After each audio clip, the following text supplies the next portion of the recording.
representing motion is of course the main basic ingredient of describing classical or motion in classical mechanics. And for this reason, we have introduced the notion of configuration space.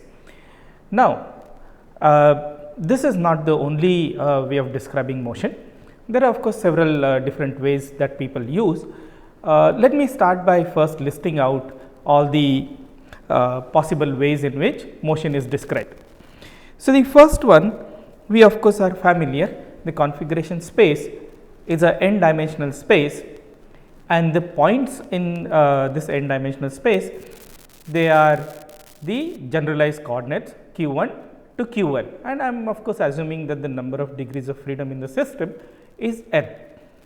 Now, even though it is n dimensional manifold, probably you may not be always be able to embed this into n dimensional Euclidean space. Now, simplest example would be, if you take a pendulum problem, remember the geometry of that configuration space was a circle. Now, there is no way you can actually embed this circle on a real line, okay, because this is a compact closed curve in 2 dimensions, and there is no way of unfolding that onto a straight line. So, that is not always possible. The other problem with configuration space is that if you just look at a curve in configuration space, that does not represent a motion, because we have seen an example like this before. If I just give you a curve, but do not tell you its time dependence or do not parameterize this curve with respect to time, then I have no information. So, the particle or the system could be moving on this curve, but at different time rates, different speeds, but of course following the same curve. So, for that we have a notion of a state of the system. Remember, state of the system is nothing but the generalized coordinates and generalized velocities, and once you have of course generalized coordinates and generalized velocities, I can get the position vectors and velocity vectors of all particles in the system. So, the second way in which people describe the motion of the system is called as a event space. Now, in event space, you just add another coordinate axis, which is time axis. Now, you can immediately see a curve in this n plus 1 dimensional space definitely represents a motion, and every curve uniquely describes a motion. That means, 2 different motions will not have the same curve in this case. Okay. Now, the state space, which is third possibility, is actually a 2n dimensional space. It is a 2n dimensional manifold, where on the first n axis you have generalized coordinates, remaining n axis you have generalized velocities. Okay. Now, you can see what happens here. If you take a curve in this space, this curve uniquely represents a motion. What I mean is this: suppose you take a point and now evolve the system from that point, there is a unique trajectory coming out of this. Why? Because we know that the Newton's equations or Lagrangian equations are second order differential equations.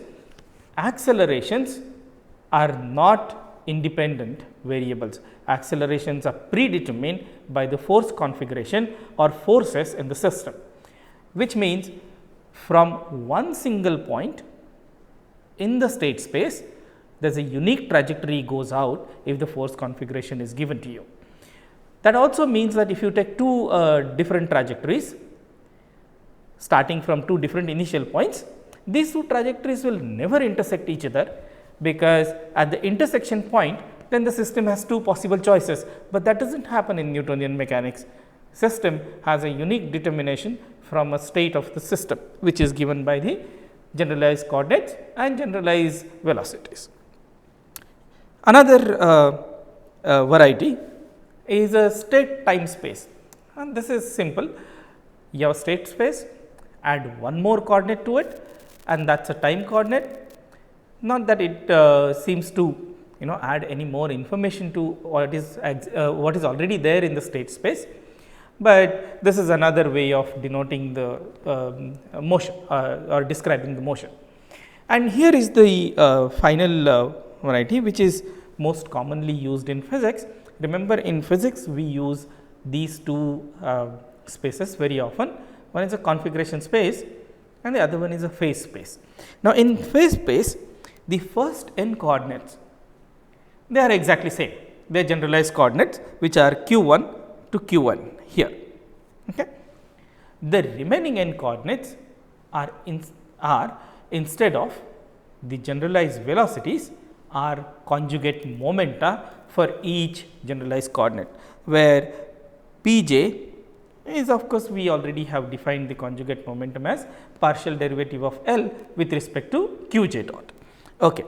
Now, this is not same as state space, because remember, the generalized momenta are not merely a constant times, or in case of Cartesian coordinates, the momentum is simply mass which is fixed times x dot.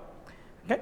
But in this case, in Lagrangian dynamics, that may not be true, because here the generalized momentum, if your Lagrangian includes velocity dependent force, then certainly, or velocity dependent potentials, certainly the definition of the generalized momenta is not same as simply some constant times generalized velocities. Okay.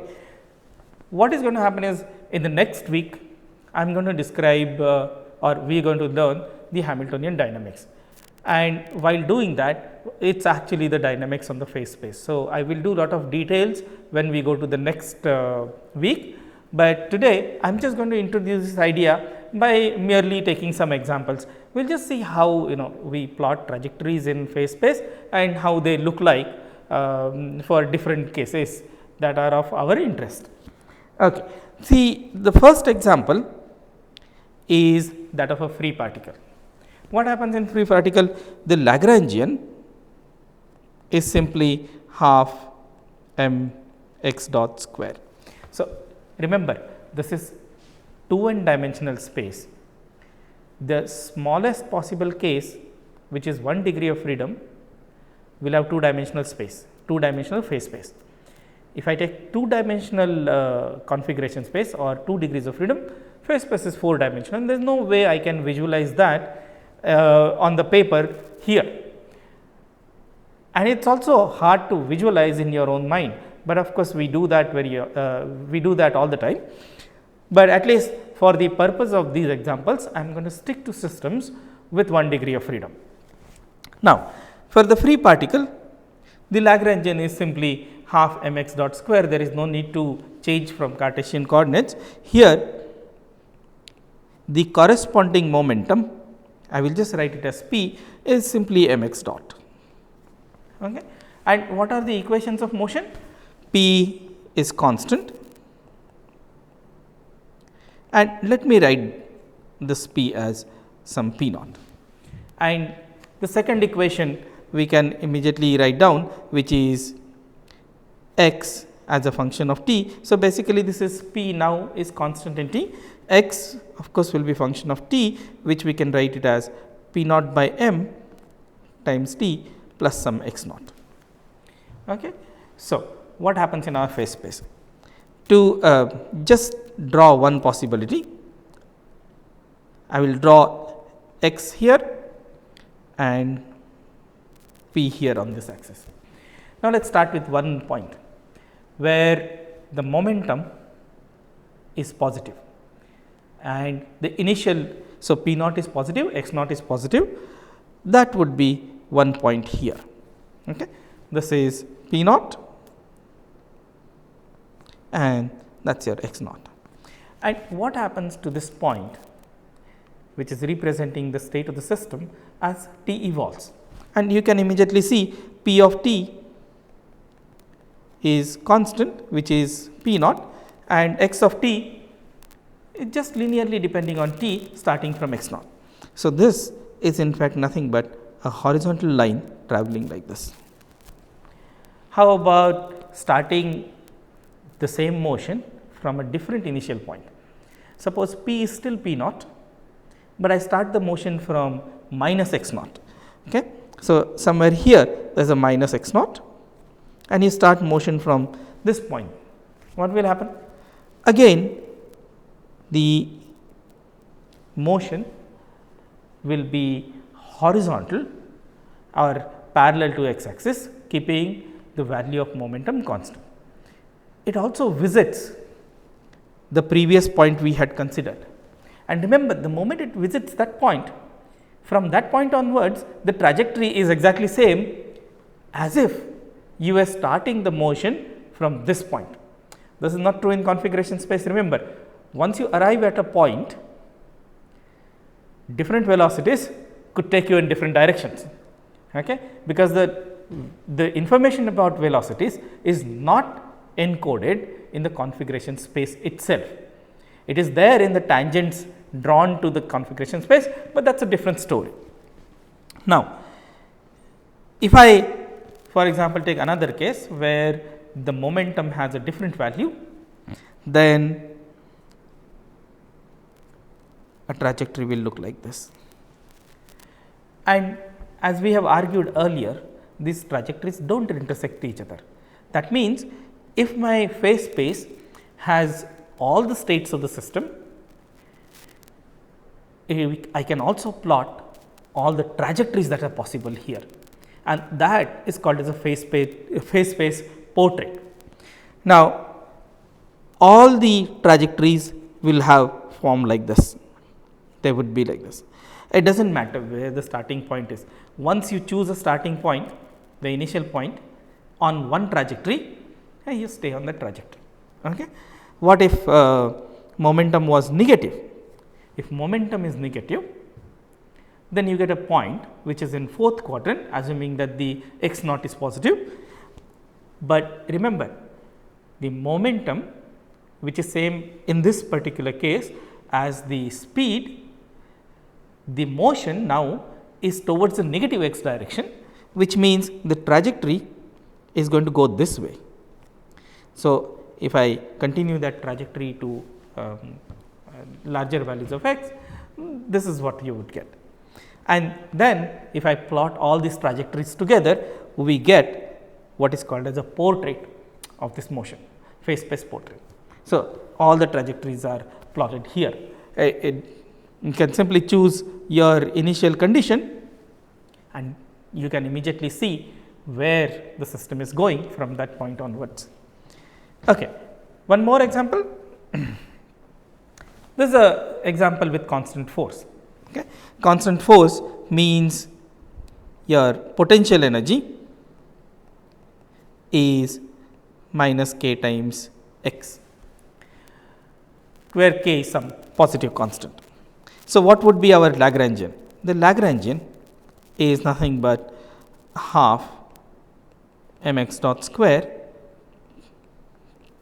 plus kx, and we can write down the generalized momentum. In this case, this is again p is mx dot, and the two equations of motions or p as a function of t can be written as, if you start with some p naught, then it is just p naught minus k times t, okay. Sorry, m times k times t. Okay. And what would be your x of t? Well, I will ask you people to do all the calculation there. Remember, when you integrate, you would get answer in terms of x dot, but we already have the relationship between x dot and p. So, there p naught at t is equal to 0 will also be equal to mass times the initial velocity of the particle at a given point. Okay. Fine. So, x of t, after doing a bit of a calculation there, we can show that this is equal to p square by 2 m square k minus p naught square by twice m square k plus some x naught. I will ask you people, this is a very simple exercise. So, I will ask you people to do this. You can calculate x of t, sorry, I will write this as instead of x of t, this is simply, so I have already done the exercise. You write x of t, because the force is constant, it is going to be x naught plus initial velocity times t plus half k t square, okay, k by m t square. Okay, so that is easy. We have p of t, x of t, eliminate t, you get a curve which is x curve which is in the form of an equation in x and p. Okay. Now, we of course know the motion of this. What would happen? So, this is x, this is p, and if you take a particle, keep it at some x naught, p naught. Okay. So, this is original point x naught p naught. Remember, the value of p naught here is negative. That means, the motion of course is going to be towards the negative x axis. So, what happens? The particle of course moves towards the origin or towards negative infinity, but the force will of course stop the particle at some point. It will turn back and go again towards the forward infinity. So, what happens? There is some turning point happening at this value of x. So, the trajectory would look like this, and we know that this is equation of a parabola because we have this information here. You see, we know that the equation of the trajectory is going to be a parabola about x axis. Okay. Different initial conditions, different possibilities, but for every possibility of x naught and p naught, the relationship between x and p is that of a parabola. So, this only goes as a constant there. What do I get as a phase space portrait of this system? That is going to be parabola, family of parabolae. So, wherever you choose your starting point, and you can immediately get the trajectory of the system as it evolves in the phase space or evolves as a function of time. Okay. Slightly more interesting case. So, let us look at this harmonic oscillator. In the harmonic oscillator, the potential energy is nothing but half k x square, and the Lagrangian is half m x dot square minus half k x square. I can write down all that equation of motion and everything, but we already know that this is a conservative system. That means, the energy is conserved. I can immediately write down the equation between P plus half k x square, and this must be equal to E, which is a conserved quantity, remains constant throughout the motion. This immediately gives us the equation for the phase space trajectory. And what are these? Oh, these are ellipses. So, what will happen is, given a energy E, the phase space trajectory simply would be an elliptic curve, and there you are, the family of elliptic curves. Of course, whenever the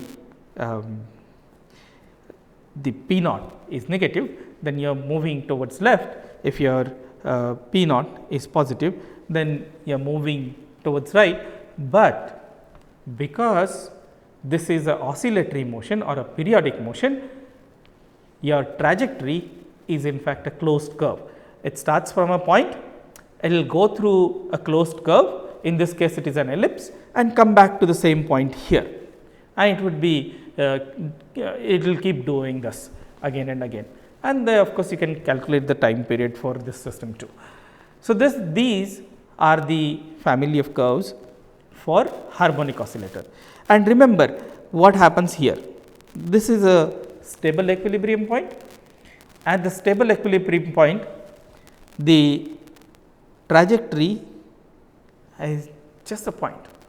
You leave it there, it stays there. As soon as you increase its energy a little, either by shifting it along x axis or shifting it along p axis by tapping it a little, you get a tiny ellipse there. Okay, that's always the feature, and depending on how much energy you have given, the ellipse in the trajectory in the phase space would be bigger and bigger ellipse. Now, you see a great advantage of this. How about a situation where you have some arbitrary potential. So, let me draw a case where you have some arbitrary potential like this, and in this potential there is a stationary point representing a stable equilibrium.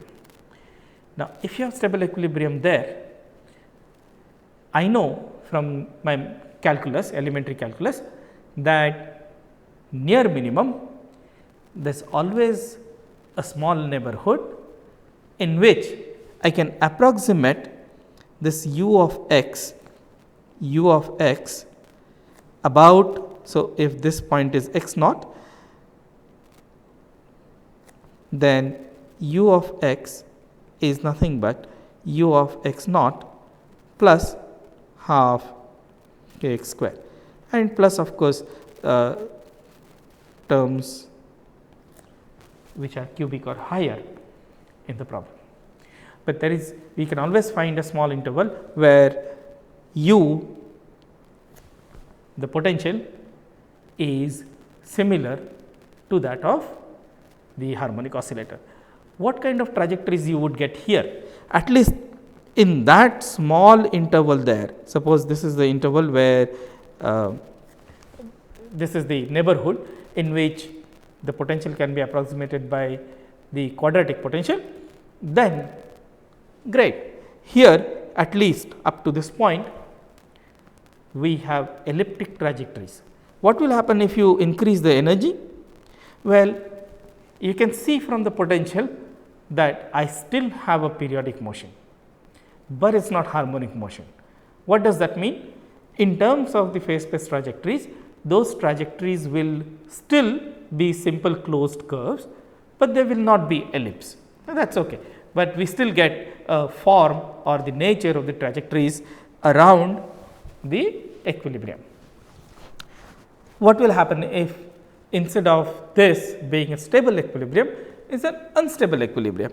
If it is unstable equilibrium, we can also show that by an example. Look at the potential, which is minus half k x square. This is exactly opposite of what you had earlier. We already know the trajectories. What will happen if I give particle an energy which is less than, so this is energy less than 0. I will draw it this way, but if your particle is on this side of the potential barrier, where it goes all the way up to potential barrier and it is turned back.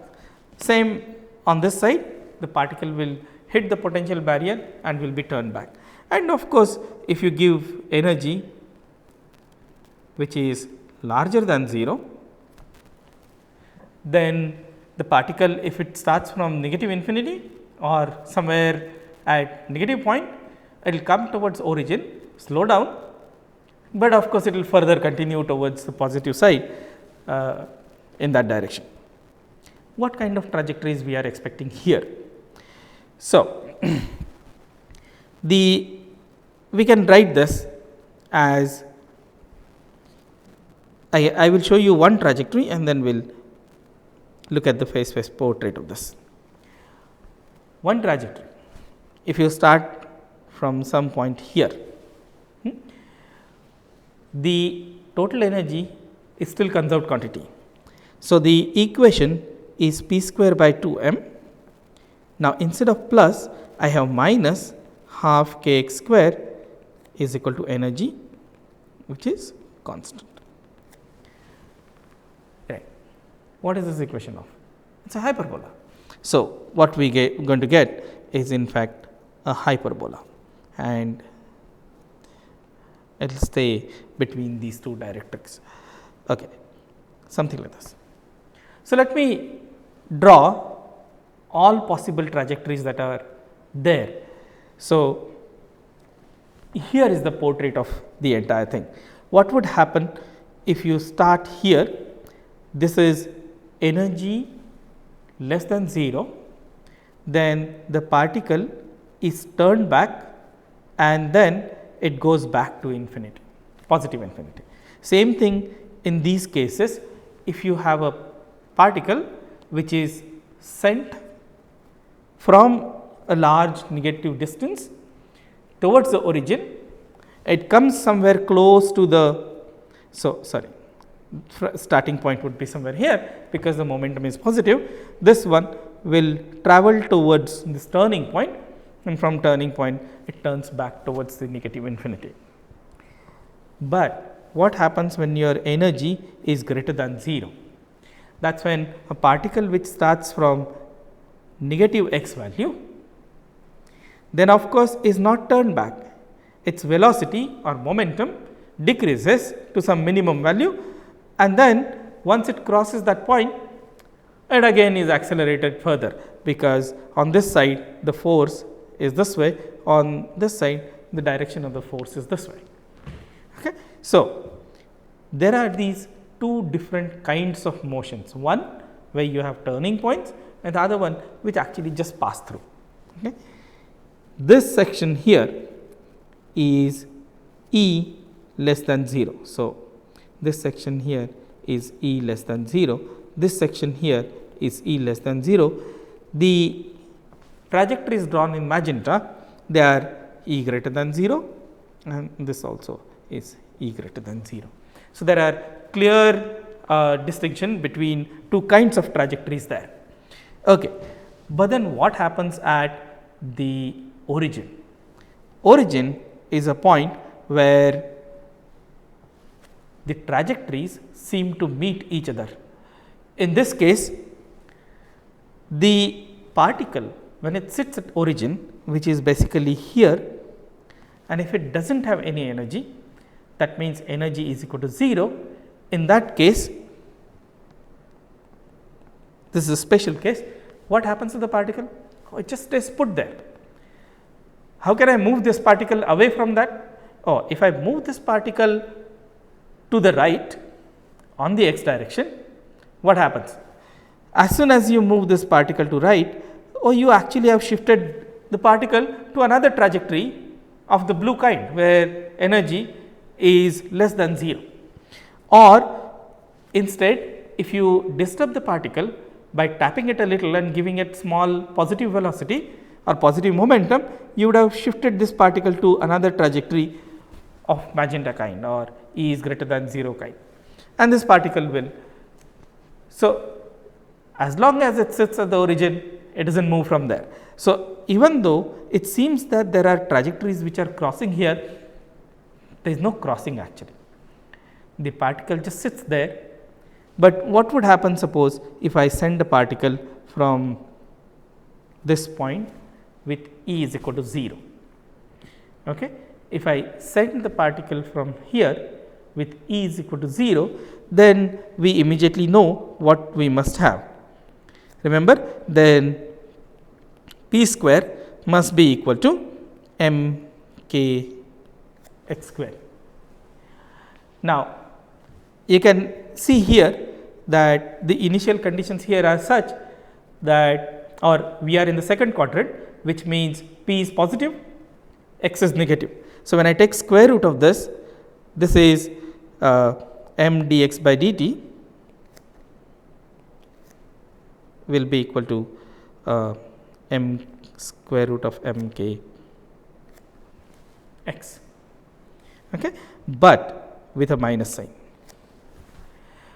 And then if you integrate this, can you see that x of t is in fact the starting point x naught e to the power minus omega t.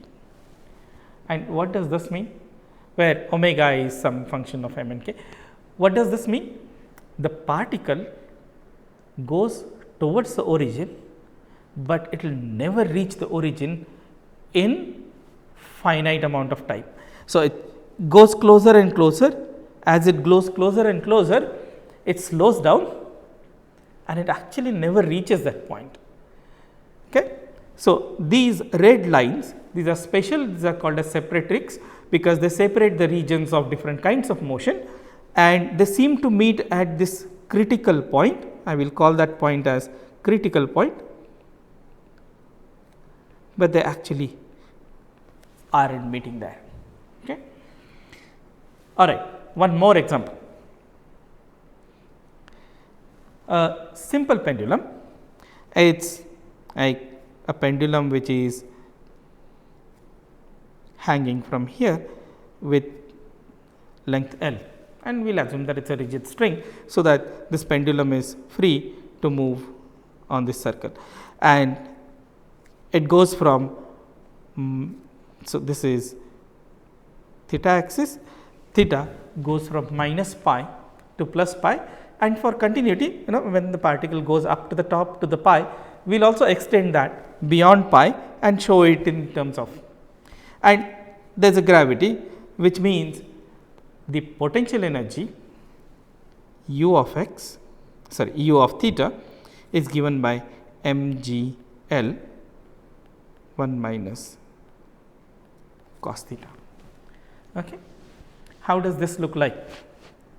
So, there is a stable equilibrium here, there is an unstable equilibrium here. Okay. We already know the nature of the trajectories at these 2 points. Now, you can immediately see that that really would fall in place if I take small displacement about x is equal to 0. What happens then? I can write cos theta as 1 minus half theta square, okay, if theta is small enough, and there you get basically the energy is conserved. So, p theta square upon 2 I being the moment of inertia of the particle, which in this case would simply be m L square, plus half theta square into mgl is equal to a constant. This is again the equation of ellipse, and in the same way you can see that if I look at small deviation about theta is equal to pi by writing as new angle alpha, which is pi minus theta, but then you just have acquired a minus sign, which means the equation for the phase space trajectory is going to be that of a hyperbola. Okay. Now, let us draw this here. This is how it would look like.